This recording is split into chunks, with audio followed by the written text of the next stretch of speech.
विरार की साइट पर 27 साल के मजदूर की मौत, हक न मिले तो मजदूर करेंगे धरना। विरार के माड़ा कंस्ट्रक्शन साइट से एक दर्दनाक और चौंकाने वाली घटना सामने आई है। बीते दिन यहां 27 वर्षीय मजदूर विष्णु गौड़, जो उत्तर प्रदेश के गोरखपुर से रोजगार की तलाश में मुंबई आए थे, उनकी अचानक हार्ट अटैक से मौत हो गई। लेकिन घटना के बाद जो खुलासे सामने आए हैं, उन्होंने साइट पर फैली लापरवाही और व्यवस्थाओं की पोल खोल दी है। मजदूरों के अनुसार विष्णु गौड़ अपने परिवार के इकलौते सहारा थे। उनकी अचानक मौत के बाद कंपनी की ओर से ये कहा गया कि वे सिर्फ एम्बुलेंस का खर्चा उठाएंगे और परिवार को 25,000 प्राथमिकता सहायता के तौर पर देंगे। जब मजदूरों ने इंश्योरेंस क्लेम और लेबर कंपनसेशन का सवाल उठाया तो अधिकारी टाल मटोल करते हुए सिर्फ इतना कहते रह गए, अगर पॉलिसी में होगा तो मिल जाएगा। इधर साइट पर काम करने वाले मजदूरों ने गंभीर आरोप लगाए हैं कि यहाँ सुरक्षा मानकों का बिल्कुल भी पालन किया नहीं जाता। मजदूरों को ना ग्लव्स, ना सेफ्टी शूज, ना हेलमेट दिए जाते हैं। यहाँ तक कि वेल्डिंग करने वाले को आई प्रोटेक्शन ग्लासेस तक उपलब्ध नहीं किया गया। मजदूरों का कहना है कि रोजाना का काम यहाँ अपनी किस्मत पर छोड़कर करना पड़ता है। सबसे चौंकाने वाली बात यह है कि जब साथी मजदूर विष्णु की हालत देख अस्पताल पहुंचे तो उन्हें मृतक को देखने तक नहीं दिया गया और वहां से हटाकर भगा दिया गया। मजदूरों का कहना है कि ये रवैया बेहद अमानवीय और अस्वीकार्य था। अब मजदूरों ने साफ चेतावनी दी है कि अगर कंपनी विष्णु गौड़ के परिवार को पूरा मुआवजा, इंश्योरेंस क्लेम और उनका हक नहीं देती तो वे सब मिलकर साइट पर धरना देंगे। उनका कहना है कि इस बार वो पीछे हटने वाले नहीं है। जब तक परिवार को उनका पूरा हक नहीं मिलेगा तब तक काम बंद रहेगा और मजदूर धरने पर बैठेंगे। ये घटना एक बार फिर इस कड़वी हकीकत को सामने लाती है कि शहरों की ऊंची ऊंची इमारतें खड़ी करने वाली मजदूरों की सुरक्षा और अधिकारियों की कीमत आज भी कितनी कम आंकी जाती है। जो ये आपका दोस्त था जो आपके साथ में काम करने वाला था वो मर गया, उस पर आप क्या कुछ कहेंगे? उसका मुआवजा दें कंपनी और उसको डेड बॉडी घर पे पहुंचाए। यही नहीं पहुंचाएगी तो इधर ही हम लोग लाश रखेंगे, इधर ही धरना प्रदर्शन करेंगे।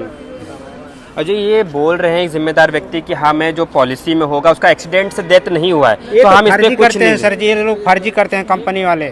100 आदमी रखेंगे तो 10 का भी इंश्योरेंस ब्लैक में रखते हैं। जो मर गया उसका नाम चढ़ा देते हैं। हर कंपनी में यही करते हैं, एक नहीं हर कंपनी में यही कर रहे हैं। ये बात है सही। क्या बात है? ये इंश्योरेंस नहीं देता ना, इंश्योरेंस पेपर भी नहीं देता, कुछ भी नहीं करता इंश्योरेंस। लेकिन यहाँ पे तो बोला जा रहा है अगर इंश्योरेंस पॉलिसी में उनका नाम रहा, अगर वो इंश्योरेंस पॉलिसी के टर्म्स एंड कंडीशन में सही बैठे तो उनको उनका पैसा मिल जाएगा, वरना हम कुछ कर नहीं सकते। इस विषय पैसा कब मिलता है? जब जिम्मेदारी अपना ऊपर आता है तब चढ़ाता है पैसा। बिल्कुल ऐसे कुछ नहीं मिलता है, कुछ नहीं मिलता है, बस नाम का इंश्योरेंस कराते हैं। बस बोलना ही।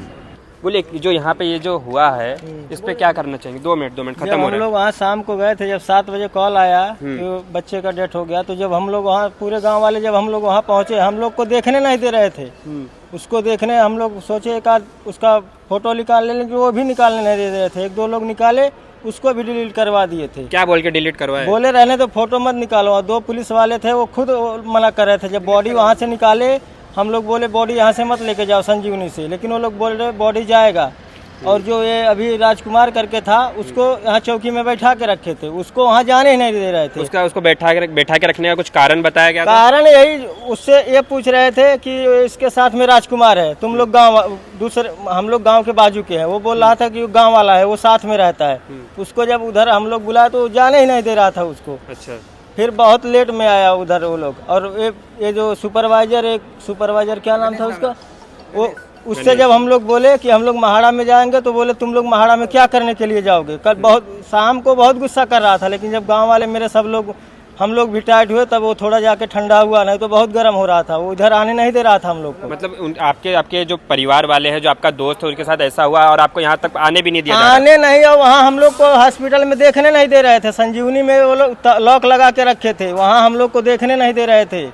वहाँ नहीं देखने दे रहे थे। आपको क्या लगता है क्यों ये रवैया अपना रही है कंपनी? अब कंपनी रवैया पता नहीं सर, मुआवजा देने के लिए ऐसा काम कर रहा है वो लोग। अच्छा। हाँ, अब हम लोग का मांग है, वो अकेला कमाने वाला था, बूढ़े माँ बाप हैं, वो लोग का सहारा कौन बनेगा? शादी भी उसका तय था, चलो शादी नहीं हुआ, लेकिन माँ बाप का सहारा कौन बनेगा? उसका कौन देगा? हम लोग कल 7 बजे से हैं, एक टाइम हो गया, फिर 7 बजने वाला है। अभी आप बताइए, हम लोग को अब बॉडी ऐसे पड़ा है, बॉडी को भी नुकसान पहुंचेगा, कब वो लोग गाँव भिजवाएंगे? बताइए। गरीब कोई भी आदमी हो, महाराष्ट्र हो या कहीं भी हो, ये अपने देश में तो अलग तो है नहीं, अलग तो कुछ भी नहीं है। पूरे भारत में है ना, आदमी कहीं भी खा सकता है, लेकिन उसके लिए जिम्मेदारी सबकी बनती है। नहीं, जरूरत पड़ने पे फोन करेंगे, आओ हमारे पास काम है, लेकिन जब कुछ हो जाता है, कुछ अनहोनी हो जाता है तो उनको साथ देना चाहिए कि नहीं देना चाहिए। अभी वो आदमी मजदूर ही बिल्डिंग बनाता है, बिल्डर थोड़ी ना बिल्डिंग बनाता है, मेहनत मजदूर ही करता है ना। लेकिन जब मजदूर को ही उसको मजदूरी मिलती है, कुछ उसको हो गया तो उसको टाइम से घर पे पहुंचाओ बॉडी उसको। उसके मम्मी पापा फ़ोन पे बात नहीं कर पा रहे हैं, अब भोजपुरी में बोलेंगे, यहाँ कोई समझेगा नहीं, आप लोग समझेंगे नहीं। बोलिए बोलिए बोलिए। इतना वो लोग रो रहे हैं, अच्छा। उनके माँ बाप इतना रो रहे हैं। अभी ये लोग को तो कुछ फर्क पड़ ही नहीं रहा है। हम लोग जब सब लोग इकट्ठा हुए हैं तब जाके वो लोग कुछ हम लोग की बात सुन रहे हैं। नहीं तो जो आपका अभी रुकवाने आए थे साहब सुपरवाइजर, वो वहाँ तो हम लोग से वहाँ भगा देता था, वो संजीवनी में भगा देता था गेट से। क्या बोलता था? वो बोलता था तुम लोग इधर रुको मत। हम बोले हम हमारे गांव का, हम लोग उधर रहेंगे, लेकिन नहीं देखने देता था। अंदर भेजवा के लॉक करवा दिया, वो नहीं देखने। उसके बाद पुलिस वालों से मिल के कुछ करके यहाँ भेज दिया अस्पताल में उसको शाम को। वहाँ 2-3 पोस्टमार्टम में भेज दिया वो। और हम लोग बोले बॉडी तभी वहाँ से निकालेंगे जब हम लोग का मांग पूरा होगा, उसको बच्चे को मुआवजा मिले, उसको घर भेजा जाए उसके माँ बाप के पास। तो दोस्तों कुल मिला के मामला ये है, इनका कहना है कि मामले को दबाने की कोशिश की जा रही है। जब हम यहाँ साइड पर आए थे उस समय यहाँ पर किसी भी व्यक्ति के पास ना सेफ्टी के उपकरण थे, ना किसी का कुछ सेफ्टी का तामझाम था।